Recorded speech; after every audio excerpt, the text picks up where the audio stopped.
ई देखियो दृश्य, एहन दृश्य और कतौ देखऽ के लेल नहीं मिलत हैत। दू देश के ट्रेन एक साथ खारे, एक तरफ नेपाली ट्रेन आ दूसर तरफ भारतीय ट्रेन। आ ई स्थान है जयनगर।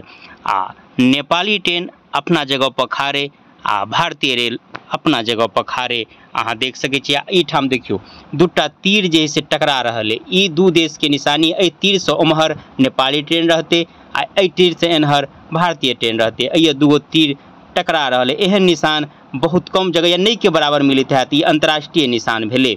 ओना ई निशान से 2-2.5 किलोमीटर भीतर तक भारतीय सीमा है। नेपाली जयनगर रेलवे स्टेशन है वो भारतीय के सीमा में, मुदा उ नेपाल के देल गेल। तैं एहि सीमा से उम्हरे रहैया नेपाली ट्रेन। आमतौर पर एनहर नबे, लेकिन आज देखियो सरसरायल एनहर आबि रहले आ ओहि तीर से आगा बढ़ि गेले।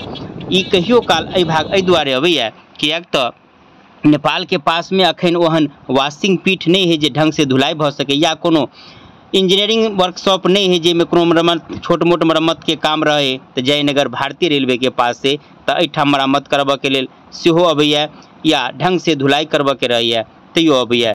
तो आइ एकर धुलाई हैत या छोट छिन जे मरम्मत के काम हैत सेहो हैत। तो दूटा ट्रेन है, एकटा मरम्मत में रहैया, एकटा चलैत रहैया। बहुत जल्दी जनकपुर से अयोध्या के बीच में ट्रेन चलऽ वाला है जे अपने सबके बतौनी छी। वीडियो के समाप्त करल छी। जय मिथिला जय मैथिली।